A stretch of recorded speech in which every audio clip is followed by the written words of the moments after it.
Buckeye Nation, you know what time it is. I here with B Moses. By the way, check out his latest song. Go to YouTube. Is it on YouTube, B?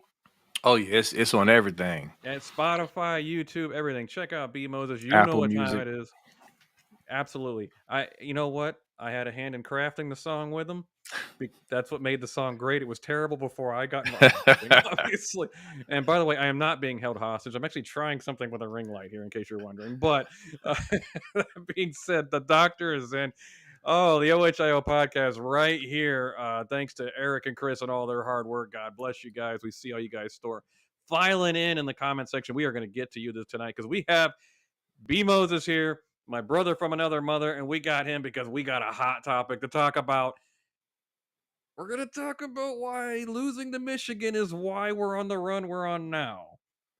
Ooh, Don't shoot the messenger. That's what it appears to be. B, how you doing, man? I'm doing great, man. Still buzzing from the Oregon game, but I'm also, as the analytical mind that I am, I'm diving into Texas, looking at them, trying to convince myself why I should be nervous and all that other stuff. But I'm great, man. I'm great. We're all new to this, man. We're all new to this. Mm-hmm. So it's just like processing, wrapping our minds around a playoff where you have to win 4 games. It's new, but it's great. I'm enjoying it. I'll tell you, man, the playoff now, the 12-team playoff. And now we all knew it would change things, right? It would change the landscape of college football. But you can't really say how it'll change things until you're in it. Yeah. Right? I mean, because look, I give you credit. I give Johnny credit. There's Wise Dan, our friend. You know Dan. We give him credit. These guys would be here, have the foresight to kind of understand how it's going to change things. A guy like myself, sometimes I don't see that. I have to be in the middle of it to kind of see what's around me. I can't see in front of me, but I can see what's around me. And I have changed my perception of some things about how it works with Buckeye Nation now as we see what's going on in the middle of this playoff run. Now, maybe my perception doesn't change if we don't win that first game, but guys, I'm sorry, but it's looking like losing to Michigan the way we did, and it was an embarrassing, horrific loss. Might be what spurred this current run Ohio State is on. B, what do you got to say about that? I think there's definitely some legitimacy to it. I mean, we can debate if we want, but um, I think a lot of signs point to that. It's funny. I saw a meme the other day. Y'all know that little famous Scooby Doo meme where they have you pulling the mask off, Yes. right? And on the first part of the meme, it had 2014 Virginia Tech, and then when he pulled the mask off, it was the Michigan logo. Nice, nice. So I mean, it is what it is at this point. I mean, the evidence points that way. We have not seen this team all year. We've seen glimpses, Yeah, but we've we seen have not flashes. seen this Death Star that descended on the shoe against Tennessee. We have not seen that. So I mean, all signs point to that abysmal scum loss as the reason behind it. So yeah. And we got our first. Oh man, I'm hitting. Dadgummit, come here. Austin, want to get Austin in here. First comment was unfortunate as discussing this loss at to TTUN was. They always say you learn more from a defeat than you do from a victory, but don't get any ideas from Ryan. Ryan Day. Right. I That's love that funny. little add on. Yeah, it's like, oh, what if I lost to Texas? I could learn a lot from. Don't pull that now, Ryan. I can just see him smacking Ryan Day's hand like, Yeah, exactly. Stop that. handle business. Handle your business. But Austin's 100% right. Tom Landry used to say it all the time. You learn a lot more from a defeat and you be humble in victory. That's how that is. It's never as high as it seems. It's never as low as it seems. Um, I'll tell you, B, it's 100% right now. I mean, we're looking at how they've changed the run scheme a little bit from more zone to more counter. Now, I don't want to say change. I think some people are making a little too much of that. We run counters this year. We're just running more of it now because I think Yeah, we just figure it more. works. It Mhm. works more with what the personnel we have. And by the way, I want to go back to this real quick before we get into the meat and potatoes of this topic. It The way Donnie Jackson's played a left tackle has been phenomenal. We are all Donnie Jackson fans here because he's Yes. stepped in unselfishly and or selflessly and just done an amazing job. And he's improved his draft stock. There's no way he hasn't improved his draft stock. Oh yeah. But there's a reason why I didn't like it at the time, but I get it. why Zen Milkowski started against Nebraska and they didn't go right to Donnie. They just because you see how the interior of the lineup really has been unsettled, and then with Seth injury, made it even worse. Mm, Donnie Jackson had to kick it outside. I think they were trying so hard to keep that interior line together because yeah, for a basis of what a lot of what the run game is for Chip Kelly is up the middle, zone up the middle. And when you had to play mix and match with it going forward because Donnie had to kick it out because of the Simmons injury, I mean, Simmons impacted the whole line that he was the much. domino. Oh, it was just a perfect, analogy for it, and it just probably created a serious weakness when we took on, the team up north who had to their credit, has an amazing front.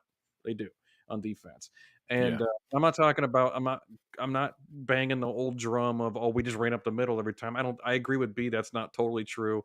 The run game was ineffective probably because we were more trying to zone it, to scheme it against yes, exceptionally talented players in the interior, because that's what Chip Kelly's known for. But our line is not built for that right now because of the right, injury. And McLaughlin getting hurt, just oh my gosh, just like our killer. top two guys. Thank you, Jesus, for that. I'm kidding, obviously, on that last week. I'm not trying to be blasphemous. But that being said, and it seems like during against Tennessee and against Oregon, we've kind of switched it up a bit to what maybe more of a strength for the current offensive line. It just Yes, seems like we had to lose to the team up north to figure that out. What do you think, B? yeah. I mean, in hindsight, And it's it's easier hindsight, to say we. I'll admit it's Yeah, hindsight. Yeah, absolutely. yeah. We had, we had to lose because obviously we don't want to lose, and we don't want to No, ever be in no, a they don't go situation into it where hoping to lose. Clearly, yeah. exactly like, hey, 1, 2, 3, break, lose to scum, and so we can beat everybody. Like, no, that's not what Corey's saying. Before y'all start tripping, that's not what he's saying. But in hindsight, it does seem it took the scum game as a wake up call to get this team fired up. I mean, because that was literally, you got your three goals. You got your three goals, right? Beat scum, Big Ten title, and national Nat title, right? Natty, yep. So those two goals that I just mentioned outside of the national title were literally taken away like that after that Michigan game.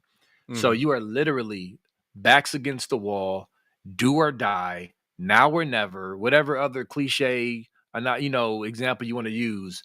I mean, that was it. And then of course you had the players meeting and the famous players meeting we heard about. Yep. I mean, it was just like, okay, it just ignited something in them. And I know, we can say, well, that should have been ignited, but we're human. These are young men. I mean, it's just what it is. All I care about is that it's ignited. At this point, I care about losing to Michigan. Don't jump all over me. I don't ever want to lose to Oh, those wow, B bums. says the rivalry doesn't matter anymore. Wow, look at that. Clip that and whatever. But I'm saying right now in the moment, I'm grateful for them being ignited to be able to put on this show and hopefully continue this epic run. And that's all I care about is right now, not 3 weeks ago. No, I agree, and you know what, B, you were to your credit, you were one of the ones telling me, and I was so down from the loss. I just, geez, how did we lose to that team? That Right. we should beat them. And I just felt going to Tennessee. That's why I had no confidence against Tennessee. I had zero. I was like, Yeah. I don't know. I know we can win. I just don't know if we will. It Right. wasn't a matter of we're not good enough. It's a matter of will we play good enough? Because it didn't seem like we played up to our potential really all season, and it just really came to a head against the team up north. But obviously, we saw what we saw in Columbus, and I want to say that Eric here making the comment, was it the loss or the fight after the? I think the fight after the game showed how the team was going to respond because well, at least Jack Sawyer. Um, well, I mean, his teammates came to his defense, so I can't say that it's not just the team. A lot of them were singing Carmen, Ohio when that was going on. So that being said, I one begats the other, right? The loss begats a team up north trying to plant their flag. It begats Jack Sawyer saying no, enough, we're not having it, and picking a fight over it. And I mean, as much as we didn't have confidence going into Tennessee if they could rebound from that game or going against Tennessee, um, honestly, that moment should have told us how they were going to respond, shouldn't it have? Yeah, I mean, I would think so. And shout out to Jack Sawyer. I know he caught a lot of heat from some fans and then some haters, but that dude played his heart out. Yeah, I he did. hated the comments when people said, "Oh, now you want to fight? You should have fought during the game." The way they did fight, Hmm. they played hard, especially the defense, especially Jack Sawyer, That who defense did could more have than enough to win that game. Mhm. exactly who could have made an epic play with that interception, an amazing play by Jack Sawyer. Yeah. And so I felt him. I understood his pain, his disgust. He poured his heart out, left it all out on the field, and they came up short, and it wasn't his fault. But as far as a senior and a leader, yeah, you're not doing that. I don't care what you haters say. I stand with Jack Sawyer. And with that said, yes, I do think that was a glimpse of the fire and that was in them. And maybe, and I think Eric, to answer your question, I think it was both. I Yeah. think it was the disgust from losing the game, partnered with the hate of them coming out, and then the realization of, you know what, this is it, fellas. We can't have this anymore. We're Hmm. better than this. We should have Yeah. smashed these That's dudes. that's the Now key let's go right there. smash everybody else. And I agree with the both notion. Yeah, I agree. It's both, and I think what you just said there hit the nail right on the head. Is we're better than this. When they Yeah. see that final score against a team up north, don't tell me they haven't seen film the whole week or what, however long they studied the team up north and go, oh yeah, we can beat these guys. We see a lot of holes there because they lost 5 games. There's holes in that team. Not to say their Yeah. defense wasn't solid, but we played defenses that were just as good, if not better, and we shredded them. Tennessee had the number fourth rated defense in the entire country, and we made it look silly. We have that potential. We have that ability to do that. We just, whatever reason, you can come up with a million reasons, play calling, come up with execution, whatever it was, we didn't do it. Right. And that's what's the frustrating part. And I guess in part, that's what's made it a little frustrating seeing it in the playoffs. Even though we're enjoying what they're doing right now, we just say, well, you could have done this all year. But sometimes it just takes a pivotal moment like that to bring it out of somebody. And quite frankly, I'll give Ryan Day, the coaching staff, and the players credit for the culture to respond the way they have Yeah. after that, because that's a culture killer right there. It's not just losing a Yeah. game, losing the game. Which, by the way, I'm going to bring it to this topic. Okay, has now don't get me wrong. Oh gosh, I'm gonna get killed for this. Uh-oh. This is not a the game doesn't matter comment. But let me tell you something. Back in the day, I'm old. I'm an old guy. I'm 41. B looks young, but he's got me a couple years. But he looks younger than me. Um, I'm going to go ahead and say it. There was a time where if you did lose to Michigan, yes, your season was done. Even as recent as last year, for the 14 playoff, because if you lost to Michigan and it cost you a chance at the Big Ten title game, you probably weren't making the playoff. Now Georgia, we still made it. Or in 2022, we still made it in. That was a unique year, but generally speaking, your season was done, right? I mean, it happened in the 90s. How many times where we had Countless. teams that could easily compete for national titles and they would lose? It's showing right now with the 12-team playoff. You lose to the team up north, your season is far from over. Now, you did not accomplish two of your goals. That's a fact. And I will say that now that we've won the Rose Bowl has more meaning now with the expanded playoff, because for a few years there, when you didn't have a playoff game in the Rose Bowl was losing meaning. It was losing Yeah. its prestige. Now it's gaining it back A lot of because opt-outs. yeah, and now the boys are back winning the Rose Bowl. By the way, Ryan Day 2-0 in the Rose Bowl. Give him credit for that.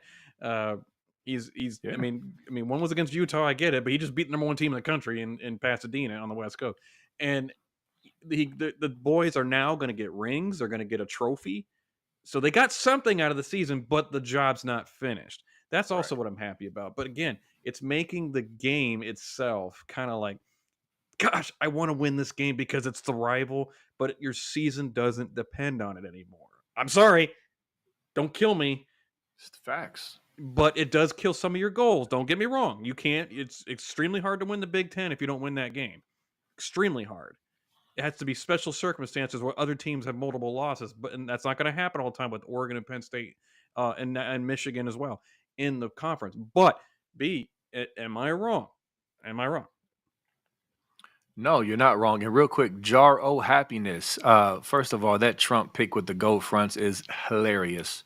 Number one. Oh, Number Jar is two, great. Jar is great. I think yeah, he was on my pod chat yesterday. I peeped him. So Good. what's up? What's up, brother or sister? I don't know. All I see is Trump with gold fronts. But to answer your question, yes, I do run my Facebook page by myself. So I don't got no mods or What do you nothing got like like that. It's just me. 25,000 followers now? 26 now. Oh my So gosh, B is blowing up. So Oh, it's and the trolls are just flocking in, but hey, it's a part of the job. But it's just part wanted of to it. answer your question. Um, but no, you're not wrong. And I'll quickly say this. I've made this point before. I'm going to quickly repeat it. This is my philosophy. And before I go into this, I'm going to preface this by saying, for those who don't know me, I am Columbus, Ohio, born and raised. Okay, number one. Number two, Buckeye fan since in the womb. Okay, hate Michigan. No one hates them more than me. All right.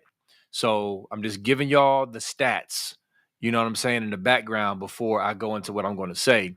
Again, an example. I was out and about. I was somewhere, at my dude's birthday get together, and one guy came up to me. He said, "Man, I watch your pods, man." He was like, "Let me ask you something. Why do you hate Michigan so much?" Is what he asked me, and I had to explain to him. But the point is, I'm telling you, this is not a lack of hating Michigan. This is just reality. So there's two things that come with this rivalry. Number one, 365 days of bragging rights, right? To be able to talk trash, we beat you, yada yada yada. Now, unfortunately, those who don't live in the Columbus area, there's way too many scum fans here in my city, and I cannot stand it. Now, they were lying dormant for a long time before they started cheating, before they won this game. They won legitimately this year, but before that, they was cheating. Before that run, they were very quiet, low key. Now they're out and about, license plate with the Block M and rocking their clothes proudly, and it just enrages me. So there's one part of the rivalry is that bragging rights and all the other stuff that'll never, ever, ever, ever, ever go away. That's always going to be a mainstay. I don't care how college football changes. The second thing about the rivalry is, as Cory mentioned, the impact on your season. Not only do you lose bragging rights if you lose the game, but your season used to be done. No Rose Bowl, no Big Ten title, and you got to eat that L with no redemption until next season. Okay, that is simply not the case anymore. It's just not. So I want y'all to hear me clearly because I see so many comments from fans when we say things like the impact is different. Oh, so you're trying to diminish the game? No, we're not diminishing the game. We're simply telling you that the game has changed. The game of college football, I should say, has changed. So the impact on your season is just not the same. We are literally in the middle of a epic playoff run to possibly hoist the national title trophy after losing to scum at home. Like this is not your grandpa's college football. We have to understand that. So we're not downplaying the game. We're just shining a light on the reality of what's going on. Now, some people are being left behind because they're still saying fire Ryan Day because they're still hung up on losing the scum. Listen, I'm still salty about that game, but I refuse to be back 3 weeks ago in the past, hanging my head and not enjoying this run. That's just goofy to me. So I'm trying to encourage you, and we extend our hand towards you. Come with us if you want to live on some Terminator. Come with us if you want to live and enjoy this run instead of being a goofy and stuck in the 90s. It ain't the same. Okay. And 10 more seconds, Cory. We're not diminishing the scum game. It's still a big deal to us. However, you need to hop on this bandwagon to root for our team and be fully all in for this playoff run. This is a different season and it's a new day. That is my soapbox, my TED talk for now. Yeah, I think you're 100% correct. I mean, it's been so much fun. Imagine still. I mean, look, to me, Ryan Day's got to win the Natty. He just does at this. I mean, I'm because he's got to start accomplishing some of these goals, and it's a Yeah. tall order. I'm not pretending like it's easy because it's not. He's making it look easy right now, but it's not easy. Let's just be Yeah. real. I will credit Ryan Day for keeping that locker room together. And he leaving Chip Kelly alone with the playbook, and just saying, "Hey, Chip, this is your bag. You got it, buddy." Letting his players play. And Jack Sawyer said it in the Austin Ward interview. He said, "Look, we're just having a lot of fun playing together." Imagine 3 weeks after that disaster and him going crazy in the post game to get rid of that flag. And I'm not blaming him. I'm not saying it in a Right. negative. It's Captain Jack, and we follow Captain Jack, and but for him to come out and say we're just having so much fun right now, and I'm like, that turnaround, I'm sorry, is really says a lot about the coaching staff and the players Yeah. themselves. And Don't the get me players. wrong; it Yeah. takes two to tango in that, and for the culture's got to be pretty good. Uh, I B, I gotta tell you, man, I was as down as anybody about that. You saw me in the group chat. I was down. Oh I, yeah. I was Oh yeah. frustrated, and you know, and God bless you, B. You always put up with me because I get, I do get down, and I do get like this team's unserious, man. I mean, this team has got such a great roster. They shouldn't be losing to that team. I was hoping for redemption here, and they're not getting it. But I was down on Ryan Day, and I wanted him gone because I didn't have any faith in him to be able to pull off any kind of run in the playoff after that game. But I'll take because honestly, in all year they haven't. They just look clunky. They haven't been like smooth. They've won some big games. I'm not going to pretend Yeah. they haven't. And by Right. the way, B, I want to bring out a stat here that I brought it out last night on the roundtable. If we if we pull this off, Texas and then either Notre Dame or Penn State, I can't decide who's going to win that one. I lean Penn State, but I don't know. Yeah. I'm in between two. Yeah, I'm not calling that one right now.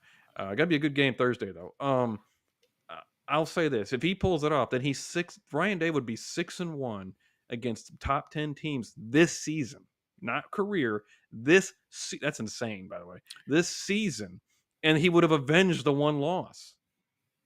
I mean, at that point, and if he hoists a natty with that, I'm gonna be honest. I'm not even really thinking of Michigan at that point. Yeah, I'm not either, but Michigan fans want us to think of Michigan. And just Oh yeah, they're speaking to doing the them, ultimate look at me post every oh freaking my post I goodness, do. they're so pathetic. They are. I don't want to use that analogy; it's too risky. But I was gonna say like an ex girlfriend, like come back, and you're like got your arm around your new boo and walking down the street, she cold, and you like I'm done with you. It's like we don't care. I think it's more Congratulations. like she's that girl that you never dated, but she's been obsessed with you. Yeah, that's better. Thank you for Yeah. clearing that up. That's actually much better. But it's like, yes, okay, yeah, you upset us. We blew it. You Mhm. won, but guess what? We are on a playoff run, and you're at home with 5 losses, and our future is still bright. And so they are trying their hardest and their best on every social media platform to try to divert our attention back to them. No, go on somewhere. It's like we don't care. So anyway, with that said, it's like that run, and they're even trying to get out in front of it now because people have mentioned this type of thing, right? And then they'll retort with, "That's not a. We went 15-0, and how can you be one of the greatest runs in college football history when you got 2 losses?" It's like, dude, it's a whole new game. It's a Yeah. 12-team playoff. Okay. And like even Colin Cowherd, I can't believe I'm agreeing with Colin Cowherd. He even talked about how kids are playing 17 games now. You expect them to not have any hiccups. It's Yeah. getting closer to NFL status. And Mhm. now you can start making connections like comparisons to the NFL. The 2 games we lost was by a total of 4 points. Like, come on. Yep. So, but anyway, I'm not trying to hear nothing they got to say. If we went out, like you said, that resume can't be touched by default because no other team has played that many teams in a season. So by default, it's the best run. Now somebody can come in and match that later, but up until this point, if we pull this off, nobody has done that. No, I agree. I mean, I'm sorry, but like you beat Penn State, Indiana, and then you beat, of course, Tennessee, Oregon, Texas, and then whichever one, Notre Dame, Penn State again. Right. That is a historic run for the ages, without question. If you beat Notre Dame, then you beat the team that beat Georgia and who was kind of the favorite to win it all. So Yeah. I'm sorry. I'm sorry, but that is the greatest run in college football history. And I'm not saying somebody won't top it eventually because that's what the format is. But for right now, it's the greatest run in college football history. And you may not, I mean, Michigan fans don't want to hear that. You're not a proper champion if you're not a conference. They're making all these new rules. They're moving the goalposts now. You're not a proper champion if Right. you haven't won the conference. You haven't beat the rival and things like that. I'm like, look, you went 15-0. There's an asterisk next to it.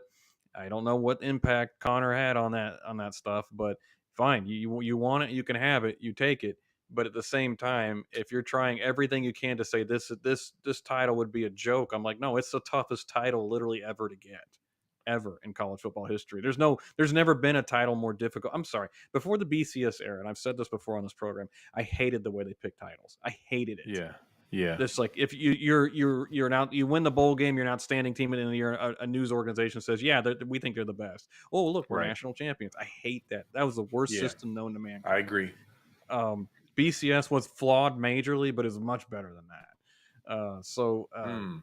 I mean, honest to God, would we have ever gotten a chance to play Miami without the BCS? No, we'd probably go to the Rose Bowl, beat up on a Pac-12 team. We go undefeated, and they say, yeah, but Miami's still a better team. They would have never beat Miami, and you never put it on the field. And look, then we never get the rightful championship that we got. I mean, I mean, this is the hardest road ever. And if Ryan Day pulls it off, I can't even be mad at the. How you be mad at the guy? He's still got to beat Michigan. Don't get me wrong. He still has to.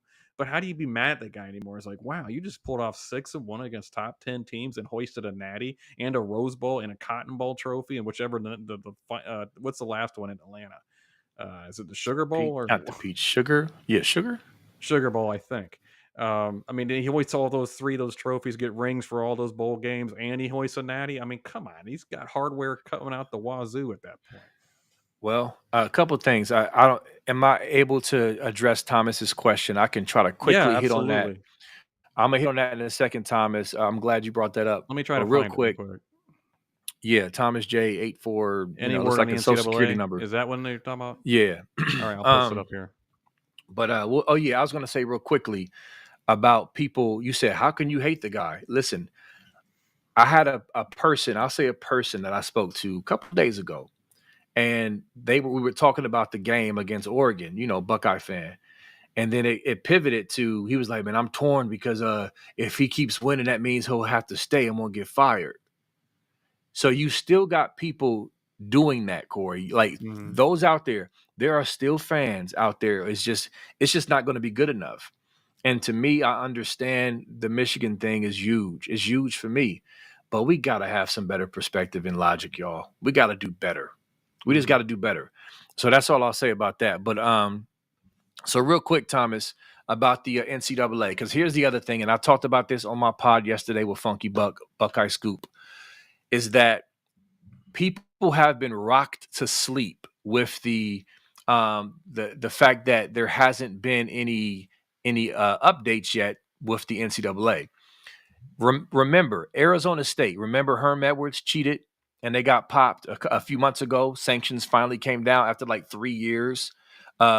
Kentucky, Florida State, the other schools that were recently in 2024 given sanctions for violations from years back. It takes time. The NCAA takes time. Just because a ruling has not come down and Dave Portnoy and a bunch of goofies on Netflix pushed a propaganda piece to make you think that, oh, what he did was cool. It was just sign stealing like everybody else did. Everybody had a Connor Stallions. We just did it better. That garbage that scum fans are eating up and trying to push and believing, that is utter garbage. Listen, the NOA was due over 30 days ago. Michigan asked for an extension. They could have simply, listen, y'all, if this was a nothing burger, like their fans are saying, like their media is saying, if it's just nothing, a small fine and a few scholarly reductions, nothing, take your slap on the wrist, respond to the NOA and be done, right? Really dig into recruiting and just take that black cloud from over your program. But no, they asked for an extension. For a nothing burger? Why? Ask yourself that logically. Why would you prolong this long process if it's nothing to just accept the NOA? It's because they know it's more than just a slap on the wrist. And just because it's not consistently in the media and you don't have all the details in your face every day doesn't mean it's not real. I'm telling y'all, the NCAA is still coming. They came out the gate from the beginning and told y'all, the Big Ten commissioner and the NCAA said they had uncontroverted evidence of the cheating scandal. They are guilty. They've been guilty from day one. They've just been bringing all the evidence together and stockpiling all the evidence. You feel me? So it's coming. I'm saying that to say is that Ryan Day, if he wins these next two games and hoists that trophy, not too long after that, the NCAA is going to respond in the next few months because they can only delay the process so much. And there's going to be vindication on certain levels for Ryan Day because of their cheating scandal. Remember we said this. Remember we told you this. Don't listen to scum insiders. They're idiots. And that's all I got to say about that. Yeah, there's very few people who know more about this than B Moses. I gotta be honest with you, I stopped paying attention to it because I was so depressed over the loss. I haven't. No, I'm all over it. No, in fact, I want to go back to a question here by Darren Talks Ball, or a statement more than a question, and it's not an unfair statement. He's commenting on the fact that I said it was the hardest run ever, and he says, "I don't know, man. Under both BCS and 14 playoff, you basically have to go undefeated. To me, that's more difficult, line to toe. That's a fair statement. I will say that because but here's the reason why I don't agree with that. Now, I'm not saying it for everybody because Penn State lost one game and they lost two games. One was in the Big Ten title. It didn't really hurt them at all as much as I thought it would or should. And they got the easiest road, to the semifinal. Now it gets real for them. Notre Dame's a solid team, but still, it's not Texas, So I will say for some teams, I think that's true, but for Ohio State, I will say this.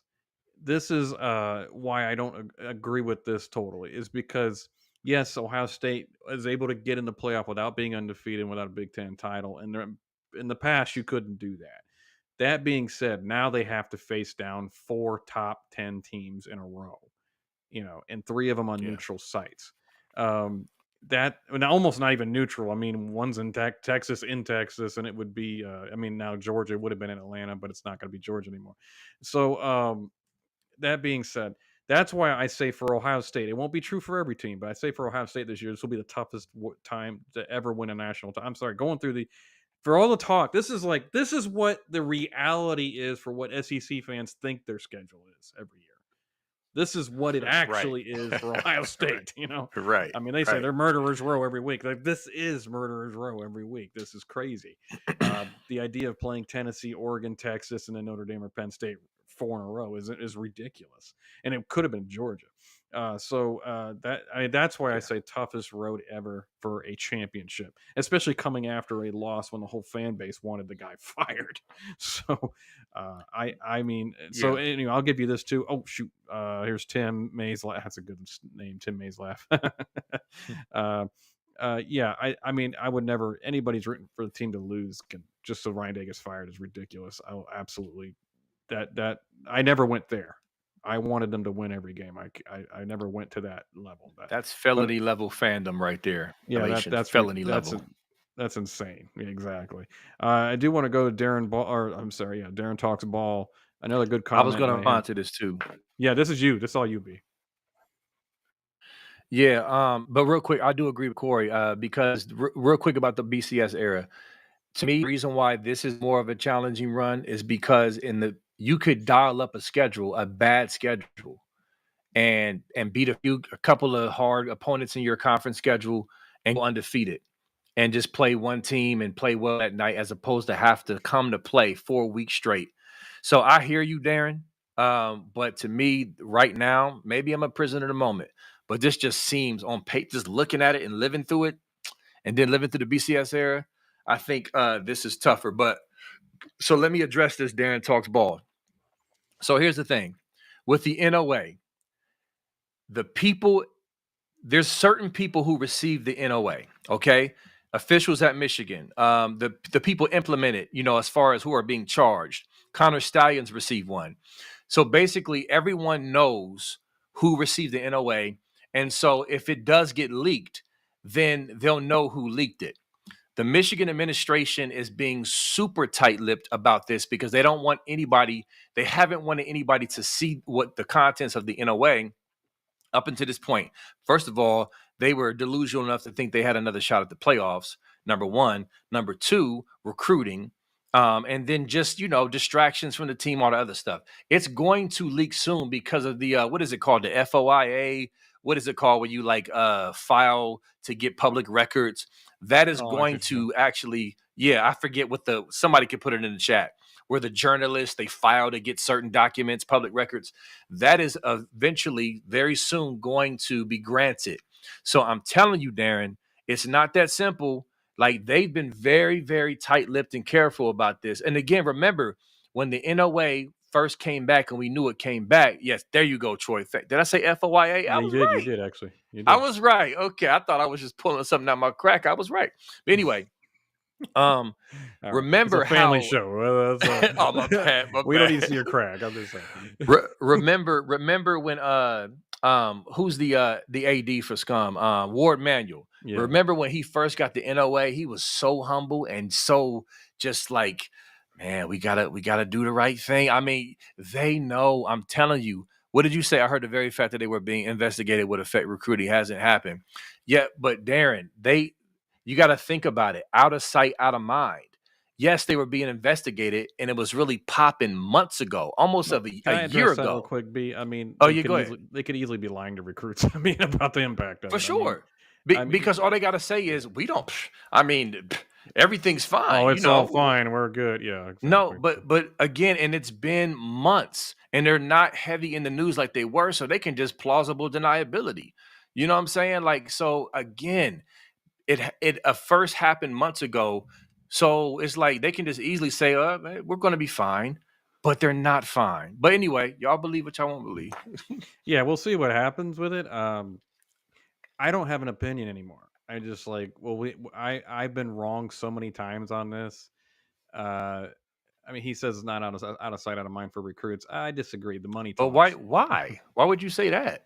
I mean, all they have to do is ask a question, and then the coaching staff and the compliance says, "Oh, we're good," and then they just don't think about it. I mean, that's to me. Look, teams are doing that all over NIL, all over the place right now. Or we don't expect anything to happen. We haven't heard anything. Like, they could just say that. Like, I don't understand the.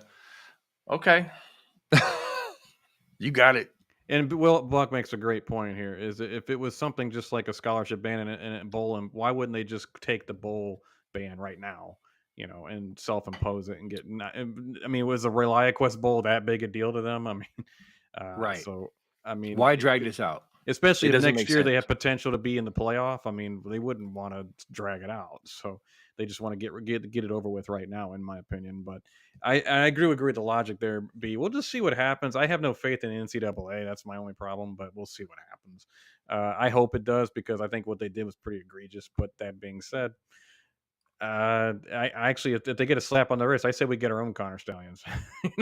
just right, might as well. Shoot. I mean, Nicholas Quint. Okay, he wants your prediction, B, because I'm not giving one because I don't know nearly enough about it, but B knows a lot about it. What do you think would impose a penalty this year? Oh, he's asking for a prediction for sanctions. Yeah, what do you think's going to happen? So, I mean, what I think is going to happen is I do think there's going to be a postseason ban, because here's the thing, y'all. It's not just about advanced scouting, which is against the rules. It's not sign stealing. That's what Scum fans keep saying is, everybody signed. No, it's not sign stealing. It's advanced scouting. You sent dozens of people to multiple stadiums to record their signals. You cannot do that. That's illegal. So that's one thing. On top of that, they're coming off of the whole cheeseburger thing, recruiting violations during the dead period, and then lying about it. So that puts you on probation. So now here's what fans who don't follow this don't know. In the NCAA rule book, that puts you smack dead in the middle of repeat violator. Okay. And as a repeat violator, that brings heavier sanctions. There's level ones that they've committed, which is the worst type of infraction. That's what I'm saying is they're just building up the cup of wrath.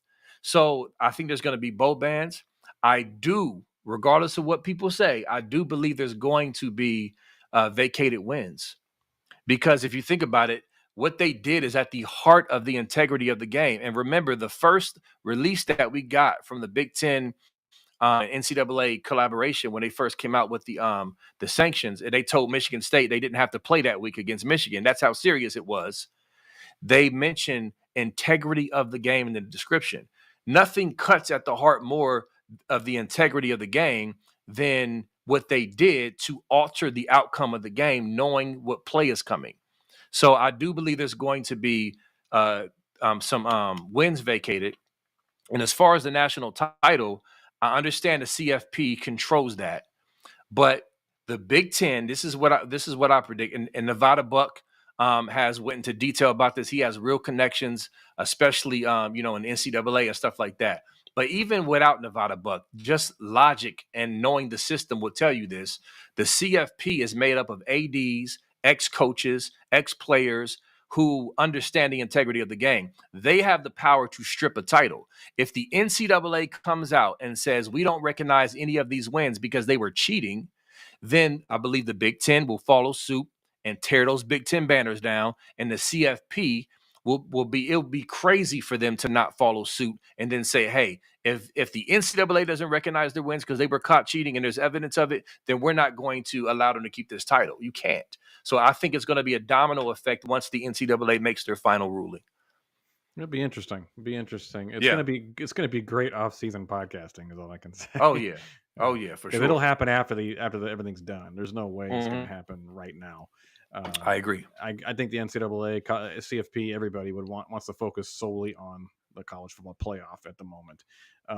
So anyway, that being said, well, okay, Darren, you're not going to agree. That's fine. Agree to disagree. We'll all see what happens at that point.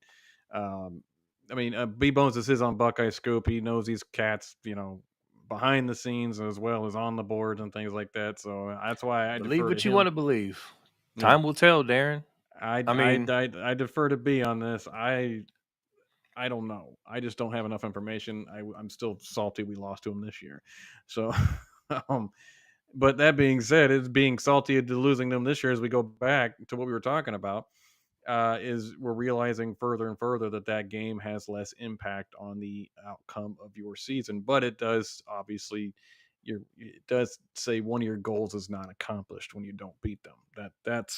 That is a fact, and I yeah, do want to get into this. I do disagree with people who say that Ryan Day doesn't get the rivalry. Um, yeah, I I think I don't think it's a matter even when somebody loses. First of all, we got to put this stuff in context. I mean, I'm gonna say this: Tressel and Urban caught Michigan. Now, don't get me wrong; those two got the rivalry. They planned for it. They fought for it, but they caught Michigan in some of the worst Michigan moments in the history of their program. I mean, for crying out loud, Jim Tressel got to coach against Rich Rodriguez, who went 3-9 one year. I mean, it's like, and and I some love bad Tressel. quarterbacks. Yeah, Yeah, I'm not knocking Tressel. I love Tressel, but I mean, he caught him. He caught him. Both coaches they caught Michigan at rough times, and Brady Hoke had that program descending every year when Urban Meyer was going against him, and Jim Harbaugh was failing, but he was trying to rebuild them at the time. He got him in some solid seasons, and they were going down again. Obviously, 2020 was really bad for Michigan. It's kind of interesting they went from we want to fire Jim Harbaugh to oh my gosh he's one of the greatest coaches ever. right, So right. that Statue, how build a statue. yeah build a statue even though he left us with no they talk about culture he took away your whole freaking coaching staff. But anyway, Blue Wolverine I'm starting to like Darren. I'm sure you are. Yeah, yeah. I mean, look, again, we'll see what happens when it happens. Right now, we just want to enjoy the playoff run, and there's nothing Michigan fans can say to tear that down. They could say 13-10 all they want. They're sitting at home after the ReliaQuest Bowl, and we're dominating fools right now. Right. But let's spend the last few minutes of this show on this because everybody, I love the post you put out where you suited up because everybody loves to say about commentators, you need to focus on Texas. Stop looking ahead, like where we have some impact on this. Right. And but let's focus on Texas. Let's do everything for the fans there. Like Texas to me is just as I'm not saying just as talented as we are, but they're very close. and they just haven't put it together yet. I don't know that they will. I just have that back in my mind. Do they finally see the monster rolling in at Ohio State, that Death Star you talked about, and are they able to bind together and pull out, one of their best games of the year because of who they're playing? I don't know that they have that kind of culture. I don't know that they have that kind of ability to increase and uplift their own game. I don't know if they're going to continue to be the good, not phenomenal team that they've been all year. Uh, B, what's your thought on that?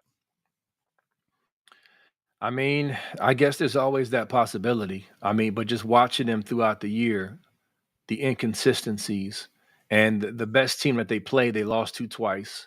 Hmm. Um, and I, to me, it's hard to trust that they can just come out and be a completely different animal than they've been all season.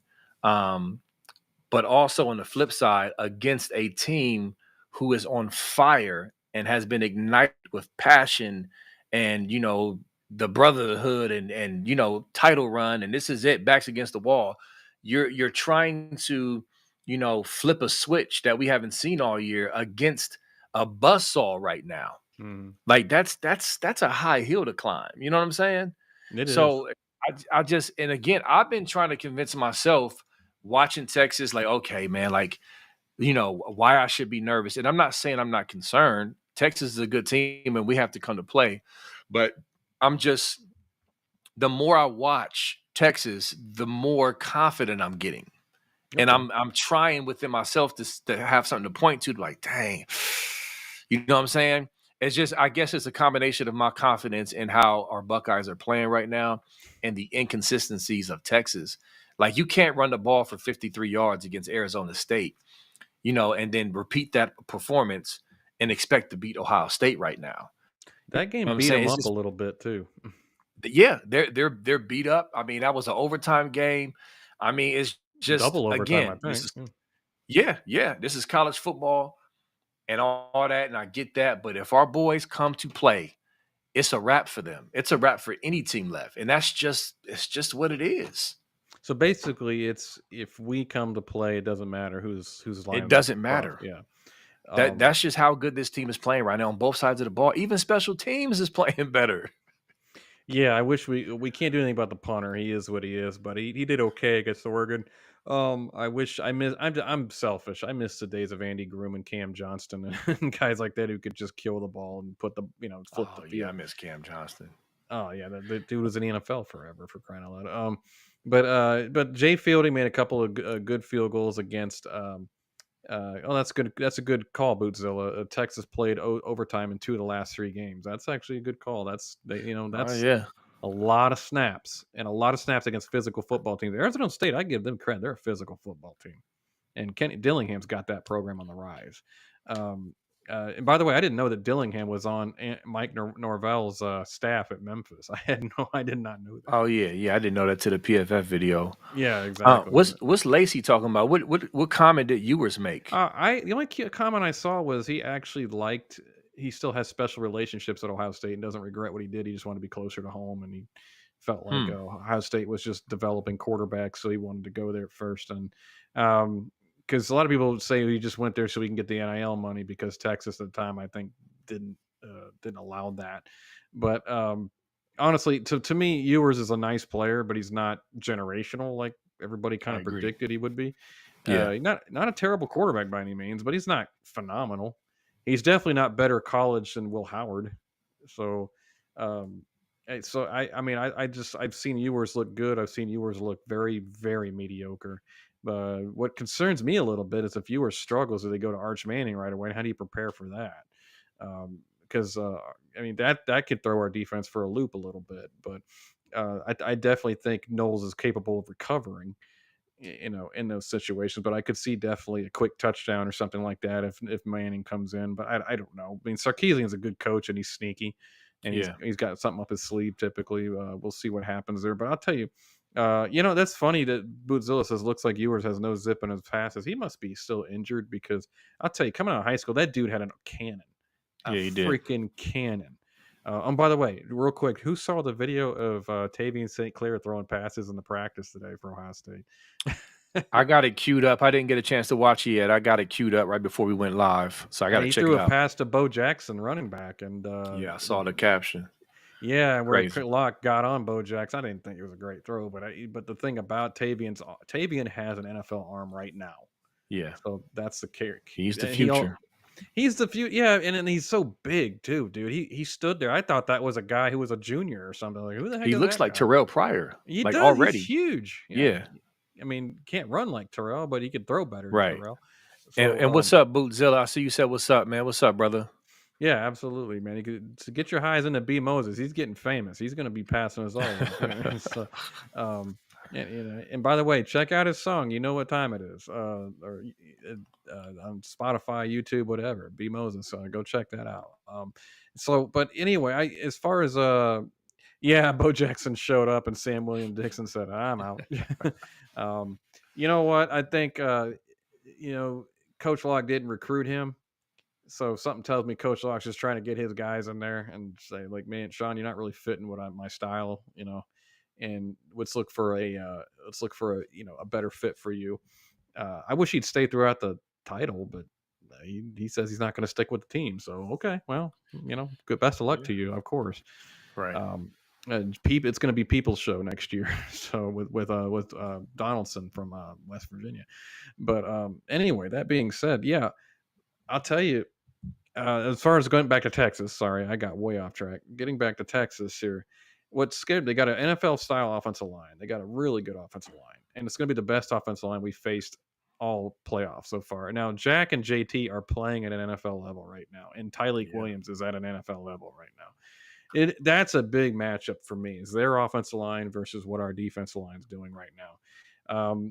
What do you think that Knowles goes into this game and he just basically says, Jack, JT, Tyleik, I trust you to get the pressure. I'm going to leave guys out, maybe delay blitz, spy Ewers a little bit with Cody Simon, because they're using downs like JR talked about, is almost a linebacker safety hybrid to allow Cody Yeah. Simon to have more freelance. Because Caleb Downs is that freaking special. I don't know if we're going to see that again sometime at Ohio State. But what do you think? How do you think you attack this Texas team? You've been watching them. Yeah, and I still need to dive into them a little more. I mean, listen, they're very they remind you of Oregon and Indiana. I mean, as far as what they do, even pre-snap for motioning, you know, they're They heavy do a lot of eye RPO. candy. Yeah. Yeah, exactly. Heavy RPO. I mean, really, what you do, honestly, and I'm not going to say the game plan for Tennessee would be the exact same, but in my opinion, the game plan is Mhm. not going to be that much different than we've seen the first two games because they're Oregon is very similar. Like the way they attacked us and the way we had everything set up, I don't see us changing it. There may be some wrinkles that we do based off of what we see on film specifically, but that package with Downs being brought down, not all the way in the box, but not all the way deep as a safety, as that, like you said, de facto Mike Nickel, who's able to take away crossing routes, who's able to, go defend the pass or stop the run. I mean, he is going to be key because Ewers, they love to, you know, um, do levels concepts on offense, especially when you're in zone. I mean, first of all, we got to get pressure on Ewers. Yeah. Ewers, he panics. He panics. I think Will Howard has more composure in the pocket than Ewers does. When he starts getting pressure, he starts to get happy feet and panics. But if you let him sit back there, he'll drop them little lollipops over the zone in them holes if you Yeah. allow him to. You saw him do it But against Arizona State in yeah, overtime. exactly. So we gotta stay in his face, and then also Cody Simon played marvelously against Oregon, and he was right there to be able to clean up Gabriel if he took off running. But the coverage was great on the back end. Here's the other key: we got a lot of pressure with just 3 or 4, a lot against Oregon. If we can replicate that, it's really a wrap. I Yeah. mean, so to me, it's the same approach. Our guys got to play better, and Nose has to dial up timely blitzes and pressures and sim pressures, all of that stuff, man, to keep him on his toes. Yeah, and I definitely think, well, Ewers being such a veteran, it's going to be a little tough to like drop JT back and trick him and slip him up a little bit. That it'll be interesting to see if we have any delayed blitzes, if blitz packages, pressure packages change. And most analysts have said about our defense since the Oregon game, I can't pinpoint what it really is because it Yeah, changes. It's like a chameleon. It changes, evolves with whoever we're playing. And I think that's part of why the defense has been so successful this year. Really, since the Oregon game, that defense has been elite, and I include the Michigan game in that. I know they got 172 yards run on them or whatever. They were gassed because the offense couldn't stay on the field, but that defense has been elite. They allowed essentially 3 points against Michigan, for crying out loud. So I mean, they give up some. It's like interesting what they're willing to pick your poison and give up a little bit here to gain a little bit more there. They're impossibly hard to run on right now, as we saw. I mean, yeah, don't get me wrong. This is because of 8 sacks, but negative 23 rushing yards means that run game was not a threat against Oregon. Again, 8 sacks will dilute that because of the lost yards by the quarterback, but it'd be interesting. Let's see, Will Buck saying I was more worried about Dylan running. Dylan Gabriel to me is like a college, or I mean, a left-handed Drew Brees in college. That's what he reminds me of. mm, I'm on the fence of whether Dylan Gabriel can be a pro player or not, only because I'm like, well, Drew did it. So yeah. I don't. I mean, just because he's small in stature doesn't mean he can't be a good player at the NFL level. And Russ Wilson's not very big. He's had a borderline Hall of Fame career. And Drew Brees clearly is a Hall of Famer. So anyway, I guess we've been going long here. We're coming up on an hour. I told B an hour you get back to his kids and, and everything. So guys, we're gonna start calling it right here. B, it's a little early before the game and we got 4 days left. Do you want to do a score prediction or do you want to wait on that? I'm gonna wait on it, man, because right now I still don't know. I feel strongly we're going to win this game, y'all. Just to clear the air, I feel strongly we're going to win the game. And at this moment, I don't think it's going to be a 34 to nothing, 21 nothing out the gate. I think it's going to be a little more challenging out the gate. But I do believe we'll win. I just don't have a score quite yet.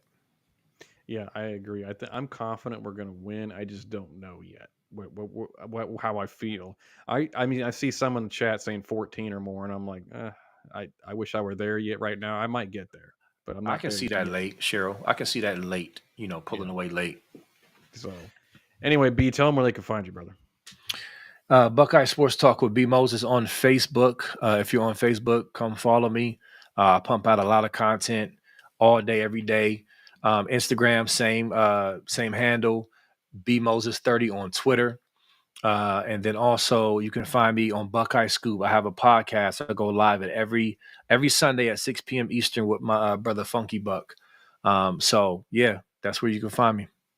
Oh, Absolutely. also, again, one more time, you know what time it is. When you get off this pod, go to your streaming service, Apple Music, Tidal, Spotify, whatever, and type in B. Moses. You know what time it is. I have a song featuring former linebacker from Ohio State 2014 National Championship team, Curtis Grant, and my dude, Ron Lyles. Check it out, please. I think you will enjoy it.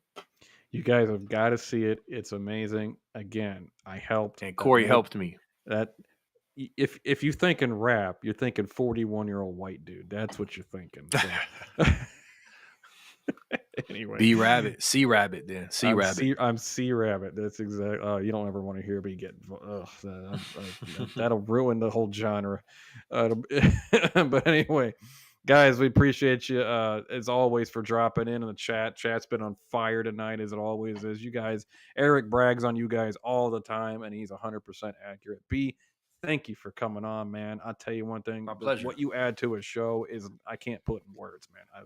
I absolutely love having you on. We got to have you on more, and I can't wait for this game. Doing a call-in show Thursday, guys. The call-in show. I think there might be some recorded shows coming up before that. Eric can actually correct me on that. But the call-in show between Chris and Eric's definitely on Thursday, so be there for that, even though it's during the game.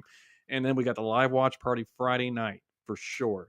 Be here, listen to us instead of Kirk. You don't want to listen to Kirk anymore. You want to listen to us. We are the Lunatic Fringe. We own it.